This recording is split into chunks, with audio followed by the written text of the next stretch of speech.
Hi, boys and girls. I'm excited to touch base with you again this week. The last time we talked was just after the kindergarten pickup, and I said how great it was to see the faces. Well, guess what? At the end of last week, I got to see first graders, and last night we got to see second graders and your parents, and it was just awesome to catch up with all of you. Wow, a lot of you have grown since I last saw you in March, and it was just really nice to see you interact with your teachers and with other staff as we all wished you well for the summer and these last couple weeks of school. So just want to say again, I'm super proud of you. We all are from WP of all the hard work that you continue to do, and you are wrapping it up. So again, thank you, and love seeing your smiling faces. I have to say for our second graders, there were some tears in the loop that day. It's tough because you didn't get the last couple months in your school that you've spent, the last 3 years in. And it was tough to say goodbye to you and to your parents. But here's what I am going to tell you. You are ready to go to Wayne Elementary School. You are smart, you have friends, and you're going to love your new school, and you love Mrs. Rizzo and all the staff over there too. So one thing for our second graders, PTO is planning that scavenger hunt. Usually you have a scavenger hunt right at the end of the year, and it lets you kind of get to know your way around WE. Well, we have an awesome PTO, and some of your parents are serving on that. And so they are going to be in touch this summer about either a virtual scavenger hunt, or if we're able to do something in the summer, they're certainly going to do that with you. So look forward for that. So the news, we flipped the calendar to June, and our character trait is citizenship. And so you might want to ask yourself, what does that mean to be a good citizen? I want you to think about it. Do you share, do you do your share to make our school and our community a better place? I would say, oh yes, you do. Do you cooperate? Do you get involved with different things going on in the school? Do you follow and obey rules that are happening? And do you respect authority, your teachers, your principal, other staff members, your parents? Those are all things that are part of being a good citizen. Do you volunteer? Do you help out with things? And so many of you have shown us some just shining examples of the different things that you do. And we do them as a school community too. I think of when we did our food drive and how you provided so much great food around the holiday time for local community folks, and we've done just many different things. I think of the Pennies for Polio, where you had the little sweater on your pinky finger to show that you contributed to that cause. So just different ways of contributing and showing citizenship. So it's perfect that it's the month of June and we celebrate citizenship, because we also celebrate some awards and just some great things that happen throughout the school year during our traditional Flag Day. Now, if you remember, our Flag Day ceremony has always been a very special ceremony where we are out in front of WE and we join in as two school communities. Last year we had a little rain. Well, this year, lo and behold, nobody knew we'd be home during it. So I will tell you, you're still going to have your Flag Day and award ceremony. You're just going to get it virtually. So I've been working on it this week with the help of Mr. Laird and some of our staff members. So let me tell you a little bit about that. We'll certainly be celebrating some of the traditions, the origin of our flag and being proud members of our nation. So you'll hear a little bit about that. But then you will hear about the Classroom Citizenship Award. So your teacher had to select one person out of each classroom that really exemplified the traits and those parts of being a good citizen that I just talked about. So be ready for that. There will also be a WTA Award and the American Legion Award. This is all going to take place next Friday, which is your last day of school, the 12th.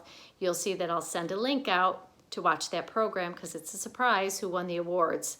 So just be thinking about that, but I'll still have one more message to you next week where we can catch up on some things. So that leads me to our book for today. And again, I want to thank Miss Balta, because she lent me some awesome books out of her room for me to share with you. And it's called Pig the Pug, and it's by Erin Blaby. And take a look at that pug. I know a lot of you have pets. In fact, when you came to pick up your last materials, I got to meet a lot of your friends at home. Well, this is a pug, and maybe some of you have a pug at home. So this is a fun book. It's got a nice little Nice little story to it. All right, Pig was a pug, and I'm so sorry to say, he was greedy and selfish in most every way. Take a look at that pug. Greedy and selfish. He looks like he's hanging on to that food.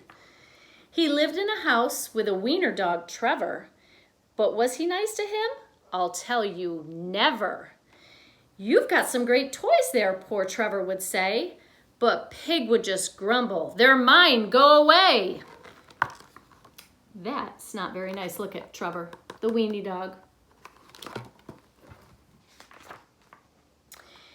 But it might be more fun, Trevor said to Pig, if we both played together. Well, Pig flipped his wig. Poor little Trevor asking him, and look at.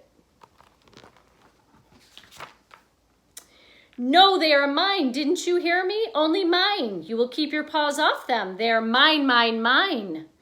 I know what your game is. You want me to share, but I'll never do that. I won't, and I swear. Look at the fit he's having. If I were to ask you what zone he is in, what would you say? It looks a little out of control, his body, and it looks like his feelings are a little out of control. That might look like the red zone. To you, it looks like it to me. And with that, he proceeded to gather his stuff and make a big pile with a huff and a puff. That pile of toys. And once he gathered them up in a pile, he howled from the top with a satisfied smile. There, shouted Pig. Now you won't get my loot. It's mine, mine, mine, mine. So why don't you scoot? Can only imagine how poor little Trevor is feeling. Still looks like he's in that zone 4 on that one. But just as that moment poor Trevor did see, the pile was wobbling. Oh, dear me. Watch out up there, good Trevor did cry. But the shame of it was, well, pugs cannot fly. So you see, Trevor's like, yikes. He's wobbling, and as we said, pugs cannot fly. What do you think happened to Pig the pug? Looks like he took a tumble there, didn't he? These days it's different, I'm happy to say. It's so very different in most every way. Look at what Trevor's doing here. Looks like he was able to play with the toys.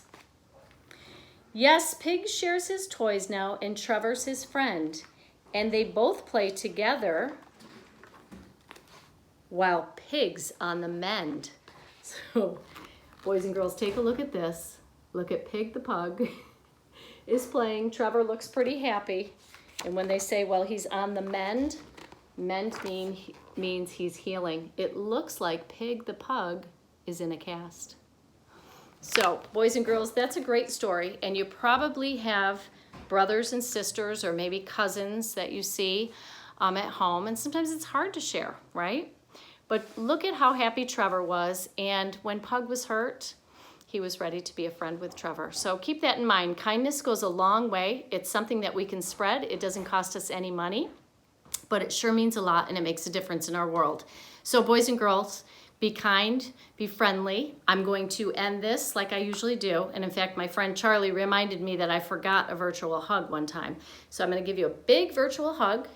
And I'm going to tell you, continue to do a great job, because we've got 1 week left of school. And then we've got some fun summer school experiences that you can talk to mom and dad about, and you'll hear more about that. All right? So bye for now, and I'll see you next week.